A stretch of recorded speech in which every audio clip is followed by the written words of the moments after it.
नमस्कार दोस्तों, I welcome you all in MPPSC express. हम लोग पढ़ रहे हैं इंडियन पॉलिटी एंड कॉन्स्टिट्यूशन में फंडामेंटल राइट्स। ये हमारा है chapter 5.8 on fundamental rights. So far I have taken 7 lectures on fundamental rights. अगर आप लोगों ने वो लेक्चर्स नहीं देखे हैं तो ऊपर आई बटन पर मैंने लिंक दे रखी है, आप लोग जाके वो लेक्चर्स देखिए। चलिए शुरू करते हैं। Today will study about article 19। Let's understand the article 19 of Indian constitution. Article 19 talks about a right to freedom, which consists 6 fundamental freedoms to Indian citizens. Like all the citizens shall have the right to freedom of speech and expression. Second, to assembly peacefully without arms, to form associations and unions, that are trade unions, to move freely throughout the territory of India, to reside and settle in any part of territory of India, and to practice an profession or to carry out any occupation, trade or business. That is right to vocation. Originally we had 7 fundamental freedoms, but after 44th Constitutional Amendment Act,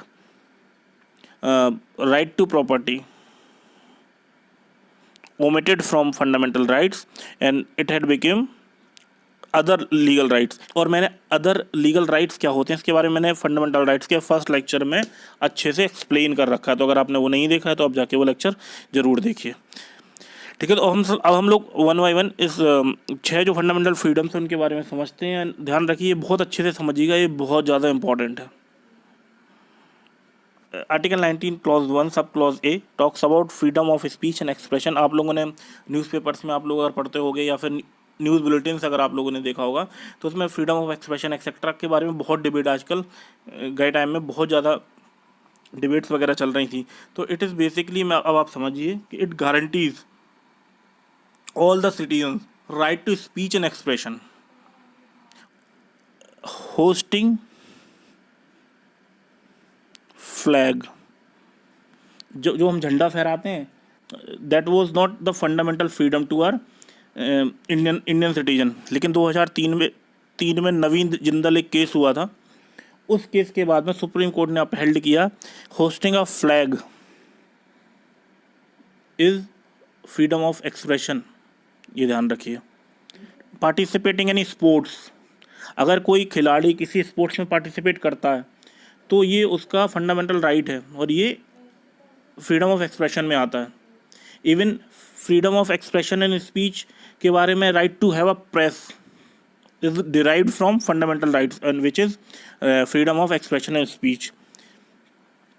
और अगर हम जो government of the day that is government of India, अगर हम उसके खिलाफ कुछ बोलते हैं, अगर हम we have right to dissent from government, because multi party democracy में we have a right to decent और that right to dissent should be constructive.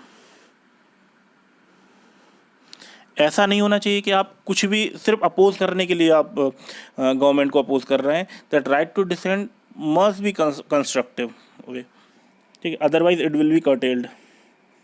GNU में आपने देखा होगा। Right to information declared as a fundamental right derived from article 19 clause 1 sub clause ए।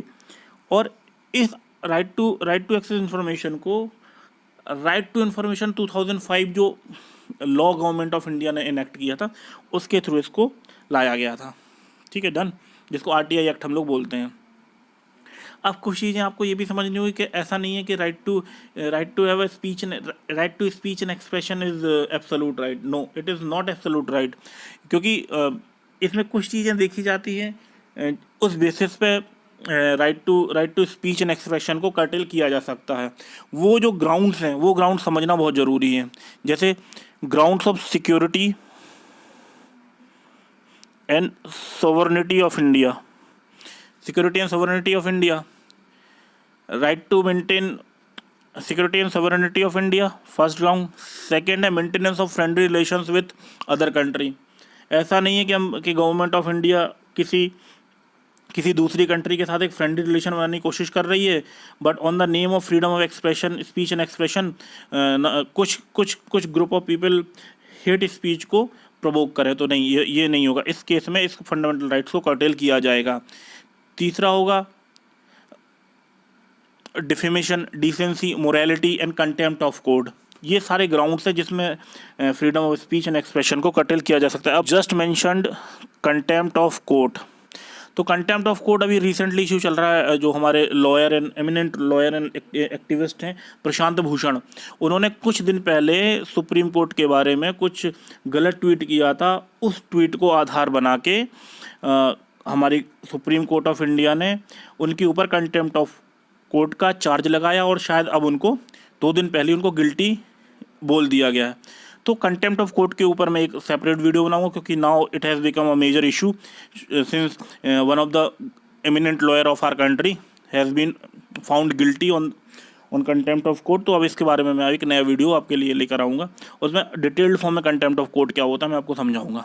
तो ये तो हो गया आपका freedom of speech and expression, जिसमें आप लोग याद रखिएगा जो मैंने चीज़ें बताई हैं। Now let's move on to right assembly peacefully without arms. जो article 19 clause 1 sub clause B है, it guarantees right to assembly to all its citizen including right to hold meetings and take out the procession in peaceful way. मतलब प्रभात फेरी वगैरह हम लोग निकाल सकते हैं, लेकिन वो शांति से होनी चाहिए। इसका मतलब ये नहीं है कि अगर कर्फ्यू लगा हो, आर्टिकल 144 इम्पोज है और हम लोग प्रोसेशन निकाल रहे हैं ना, तो उस केस में इसको कर्टेल किया जाएगा, ध्यान रखिएगा। Now let's talk about to form association and unions. तो it guarantee to all the Indian city form associations of any type. Apart from that the right to form political party, right to form political party इसी fundamental right यानी article 19 clause 1 sub clause C से ली गई है, as well as right to form trade unions. ये ध्यान रखिएगा। Is right to have a strike is not fundamental right, ये ध्यान रखिए। It is a legal right. मैंने आपको फर्स्ट लेक्चर में बताया फंडामेंटल राइट्स के, बट ये फंडामेंटल राइट नहीं है, इस चीज़ का ध्यान रखना है आप लोगों को। सुप्रीम कोर्ट ने कुछ दिन पहले बंद या फिर शटडाउन बोलते हैं ना कि भारत बंद और ये सारी चीज़ें, शटडाउन, इसको इनलीगल बोला है। इनलीगल क्यों बोला है? क्योंकि इसमें movement of involvement of force और इसमें जो जनरल लाइफ है ना लोगों की, वो इफेक्ट होती है, लोगों के बिजनेसेस इंटरेस्ट है वो हैम्पर होते हैं। तो इसलिए डिक्लेयरिंग अ बंद और शटडाउन इज़ अ इनलीगल, तो ये ध्यान रखना है। One more thing I want to tell you here that Article 33 empower Parliament of India to impose certain restrictions on security forces so that they will not form any union or political party। नहीं, ऐसा ना हो कि देश में युद्ध छिड़ाओ और हमारे सिक्योरिटी फोर्सेस पॉलिटिकल पार्टी बना के चुनाव लड़ रहे हों। थोड़ा सा ध्यान रखा गया है। हालांकि जो वेलफेयर एसोसिएशंस होते हैं जो सिक्योरिटी फोर्सेस के, उनके लिए कोई दिक्कत नहीं है। जैसे कई टाइप के वेलफेयर एसोसिएशंस होते हैं तो उनको वे लोग फॉर्म कर सकते हैं, बट वेलफेयर एसोसिएशंस ओनली। तीसरी चीज़ ये, जो सिविल सर्वेंट होते हैं, जो all the civil servant which are working with security forces, they also do not enjoy that article 19 clause 1 sub clause C, that is right to form associations and unions. तो ये article हो गया। Now let's talk about another article, right to move freely throughout the territory of India. अब इसको समझते हैं ये क्या है। मतलब इंडियन सिटीजन कहीं पे भी हमारे देश की टेरिटरी में बेफिक्र होकर घूम सकता है। मतलब इट इज़, बट इसमें भी कुछ कुछ रिस्ट्रिक्शंस हैं। वो रिस्ट्रिक्शंस क्या हैं?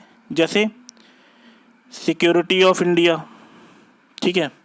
दूसरा है पब्लिक ऑर्डर, ऐसा ना हो कहीं दंगे चल रहे हैं और हम लोग वहाँ पे वेकेशन मनाने जा रहे हो, तो इस चीज़ का भी ध्यान रखना है। तीसरा है इंटरेस्ट ऑफ एसटीज, यानी जो प्रिमिटिव ट्राइब्स या जो ट्राइब्स होती हैं जो जंगलों में रहती हैं। क्योंकि कई बार ऐसा देखा गया है कि लोग एडवेंचर के नाम पे मतलब फॉरेस्ट में जाते हैं, फिर उनकी जो लाइफ होती है सिक्योरिटी शेड्यूल्ड ट्राइब्स की, वो लाइफ जो है इफेक्ट होती है। तो इन 3 ग्राउंड्स पे इसको कर्टेल किया जा सकता है। अब इसमें एक कॉन्सेप्ट और है, when we talk about right to move freely throughout the India, then there is a one concept called inner line permit. Inner line permit क्या है कि जब भी नॉर्थ ईस्ट में, एक्चुअली अरुणाचल प्रदेश या सिक्किम या north eastern states. First of all, we have to arrange inner line permit from local administration, then only we can roam there. तो इस चीज़ का भी ध्यान रखना है. अब हम लोग बात करते हैं अगले राइट की. तो अगला राइट है right to reside and settle in any part of territory of India. ये तो इटसेल्फ इट इज़ एक्सप्लेनेटरी, कहीं पर भी रह सकते हैं. अब मैंने बताया कि आर्टिकल 19 का क्लॉज 1 सब क्लॉज F, इसको 44 राइट टू प्रॉपर्टी को 44th कॉन्स्टिट्यूशनल अमेंडमेंट के थ्रू कर्टेल कर दिया गया था. इसको फंडामेंटल राइट्स से हटाकर अदर लीगल राइट्स में डाल दिया गया था. तो ये चीज़ ध्यान रखना है. Article 19 sub clause 1 sub clause G क्या बोलता है? तो कुल मिला के प्रोफेशन को कोई भी सिटीजन, इंडियन सिटीजन किसी भी तरीके के प्रोफेशन को प्रैक्टिस कर सकता है. लेकिन ऐसा नहीं कि लेकिन कुछ प्रोफेशन जैसे डॉक्टर है तो उसका डॉक्टर की डिग्री होना ज़रूरी है, या CA है तो उसको उसके बाद CA की डिग्री होना ज़रूरी है. मतलब कुछ प्रोफेशन जिसमें डिग्री रिक्वायर्ड है उस मतलब वो रिस्ट्रिक्शंस तो हम लोग को समझने हैं. अदरवाइज़ हम लोग किसी भी तरह का प्रोफेशन हम लोग कर सकते हैं. इसमें एक चीज़ और ध्यान रखनी है कि अगर गवर्नमेंट चाहे तो in the interest of society partially और फुली उस प्रोफेशन को स्टेट एक्वायर कर सकती है.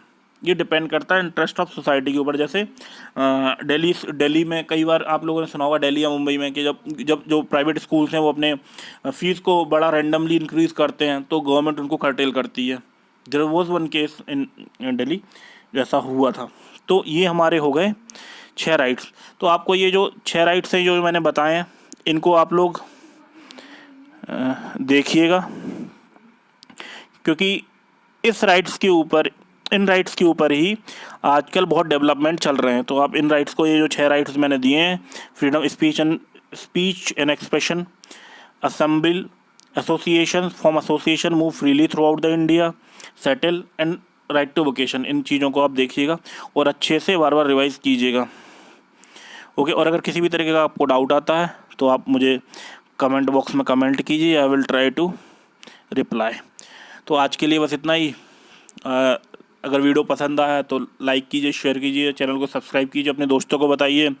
And keep watching MPPSC express and पढ़ते रहिए. That is most important. Thank you.